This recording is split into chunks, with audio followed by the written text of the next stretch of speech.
The Dragon Mage is an awesome class that will allow you to transform into a miniature dragon like this. You can also summon dragons to shoot down from the sky. You have a plethora of other magics such as AoEs, as such, and of course we can get up close and personal and hit enemies, or we can shoot them from afar with our staff. So let's jump into it. Okay, when it comes to our attributes, the main one we are focusing on is of course Intelligence. Intelligence will increase the chance that spell hits the target with full force, and magic staffs and spells will additionally increase the damage output. So at this point I have 110 Intelligence, gives me plus 30 weapon damage, 10 combat art damage and a 123 spell intensity. The other skill here I'm focusing on is Vitality, and Vitality says what it does, increases overall hit points, meaning we can take more damage. So currently plus 504 hit points and 0.4 hit point regeneration per second. Nice way of ensuring that we can keep on top of our health, as we're not going to be the most defensive. When it comes to skills, as I said with most of my builds, I like to focus on one key skill, and then 2 to 3 other minor ones to focus on, and then the rest you can sort of fill out as you go. Obviously the main one we're talking about here is Magic Staffs. So Magic Staffs will improve wielding Magic Staffs by increasing the chance to hit as well as attack speed. So, as you can see, at this point, when I next level up, I'm going to get plus 87 to my attack value, plus 17.4% to my attack speed, and item level penalty 31, meaning I can use 31 items at the level of 31 or below, and not receive any penalty for doing so. So Magic Staffs is the first skill I took, and I took this at the very beginning. I then took Dragon Magic Lore. I am using a lot of Dragon Magic spells, so this will increase the damage, crit hit chance and casting time of the Dragon Magic aspect. As you can see, at the current level, plus 71.6% damage, plus 6.3 critical hit chance and 14.3% speed. After this I took Elemental Magic Lore, and this is another one I've been focusing heavily on. So this increases the damage, crit chance and casting speed of Elemental Magic, which would be the AoE you saw earlier. I've also taken Constitution for more hit points, ties in very nicely with our attribute of Vitality. Spell Resistance, just a nice defensive one to take to really buff yourself up, ensuring that spell attacks won't do as much damage to you. As you can see, I can have a Spell Resistance of almost 25% and an Evade critical hit chance of almost 20%. And then the latest one I took is the Dragon Magic Focus. Now this is a little different to Dragon Magic Lore. Whereas the lore is about the damage and crit hit chance, this is all about the reduction of the cooldown of the Dragon Magic aspect, which is really useful because some of the Dragon Magic spells do have a big cooldown. So currently with this, regeneration of almost 20%, or minus 20% I should say, and highest spell level without Malice is 11. If we focus on our equipment now, things we are really looking at is I want high armor, as low regeneration penalty as possible, and then things like attack value or defense. Other things to really focus on as well is going to be attack speed, attack value, and anything that boosts like your dragon lore, dragon aspect, that sort of stuff. So as you can see with the helmet, armor of 30 does have almost 10% regeneration penalty, but it's a nice way to keep us alive. For armor I've gone with the Dragon Scale Breastplate of Coins. Reason for this is 67 armor, and has a high regeneration penalty. We kind of tie that off by taking our attributes anyway, but chance to reflect stun 7%. For a sash I have gone with one that has 24 armor and focuses on spell resistance, again ties in with our attributes that we're taking. For the shoulder plates, as again high armor of 33%, but a defense value of plus 10, really helping us to tank the battlefield. For bracers, as you can see here, armor of 10 again, regeneration penalty of 3.5%, not too bad. For leg guards, armor of 6, range defense value plus 16. Again, really focusing on that survivability because a lot of our attributes are pumped into our DPS and our damage, so we want our armor to sort of balance that out. For boots, as you see here, 14 armor, regeneration penalty nice and low of 2.1%. Chance to disregard armor is almost 5%, that's awesome because it means higher damage, and a defense value of plus 10%.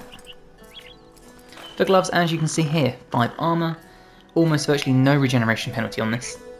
Chance to half regeneration time, plus 10%, awesome. Chance for critical hits, again ties in with our attributes of 2.7%, and then spell intensity of 6.2% to really boost our damage output. When it comes to rings, I focus on things for attack value, defense value and casting speed, Again, quicker we cast, the more damage we do, the quicker fights end. For talismans, Constitution +1 to help boost that up, and range defense value +4. Again, all about our protection. Now when it comes to equipment, if I come here, I am using a shield just for extra armor. You don't have to if you don't want to. And I'm also using a wooden magic rod. This is the best staff I've found so far. It has a +2 to our dragon magic focus, +5 to stamina, and has a baseline of 47 to 56 damage, which is pretty big. Now, I've also forged this with a rune which will convert 30% of damage to fire damage, really tying in with our elementals. Now that brings us to our combat arts, and the main combat art I use for this is the dragon form. Now this isn't the first ability I took. The first ability I've been taking is Energy Blaze. 75 damage, regeneration time of 17.2 seconds, magic damage over time is 18 per second. This is the awesome blue AoE you would have seen here. I will summon this again if I can, and there you go. That's what it looks like. Nice AoE, it does do damage to people in a group, so if you do get swarmed, this is the perfect one to do. Now that brings me to my dragon form. We're going to save this till the end because it does have the bigger cooldown, so we'll go over this in a minute. I've also taken Tornado. Now Tornado is awesome, unleash a small tornado that moves towards the enemies. It only does 60 damage, cooldown is 12.2 seconds plus 6.5, so overall 18 second cooldown. Tornado duration is 15 seconds though, and again this is another way of just getting a AoE out to a bunch of enemies. So again, if you get swarmed, we've got 3 AoE attacks we can really focus on. The third AoE attack comes from the dragon magic aspect, and this is another one I use a lot, which is why we're using it so often, and that would be Dragon Strike. 60 damage, has a cooldown of 11.3 seconds, Dragonfire burning frequency is 1.3 per second, and -35 to opponent's attack value. So you can land this and really get the enemies nullified so they don't do as much damage. This one is also really cool as we will summon in a dragon and you'll see it rain down fire. Just like that. And it looks really cool, there's no friendly fire as you can see, which makes it even better. Now when it comes to our passive ability, you can see next to our ultimate in the middle, we have gone with Familiar. The Mage summons a small dragon Familiar, which increases his stats. So doing this, our regeneration time of all combats is plus almost 50%, but we gain 135 to intelligence, 200 to life, and 135 to willpower. And essentially, we trigger this like such, and we get a little dragon that will help us on the battlefield. Pretty useful. But of course, our main combat skill is Dragon Form. Now with this, I have taken some buffs. So before we go over the whole thing, the 3 buffs I've taken is Fiery Claw to increase our melee fire damage. I took Concentration to increase the duration of it, and Counterattack, chance to reflect melee attacks back to the attacker. Because this is the perfect thing to use when you're being swarmed or have a bunch of enemies. You land your AoEs, then you transform, and you can just nullify the enemy attacks. So with Dragon Magic, we turn into a young dragon with strong armor and combat spells. The cooldown on this is kind of big, it is almost 70 seconds, but we gain plus 20% armor, an attack and defense bonus of plus 40%, and it lasts for 40 seconds, and then we get all our enchantment levels on top. And this one is cool, it does have the longest cooldown of them all, but we turn to stone, and then we turn to this dragon you would have seen. And if we get up close and personal with these guys, we can just stand here. You'll see we get healing on every hit, and we can just tank so much damage and deal mass damage.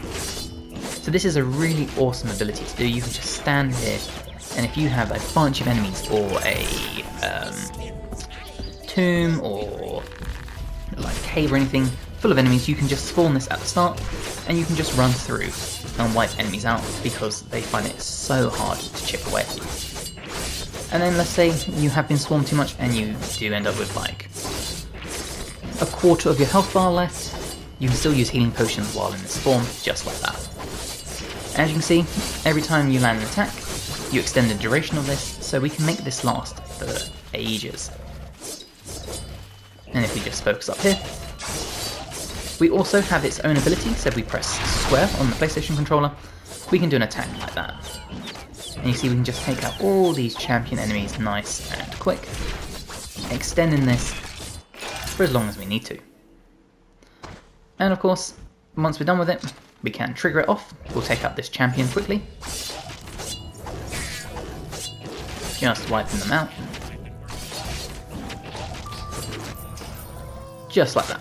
And then we can end our transformation, and you can see the cooldown is very, very slow. So bear that bit in mind. But overall, this is awesome. You'll see our familiar is still around as well, so we got that extra bonus damage from it. But that is the early game Dragon Mage build I've been using to get through the early parts of the game. Probably done 25 levels in about 8 hours between this and the Seraphim. Thankfully I got the game early from the devs to review and stuff like that, but it's just helped me really breeze through the game. So I really hope you have enjoyed this build guide. If you have, please drop this a like, helps me tremendously. If you're new and you haven't subscribed but you'd like to, that would also be amazing. I have other guides to things like Sacred 2, Baldur's Gate 3, Dragon Age, Elden Ring, Wu-Chang Fallen Feathers, basically all the amazing RPGs you could ever need. And hopefully I will see you in the next one. Bye guys.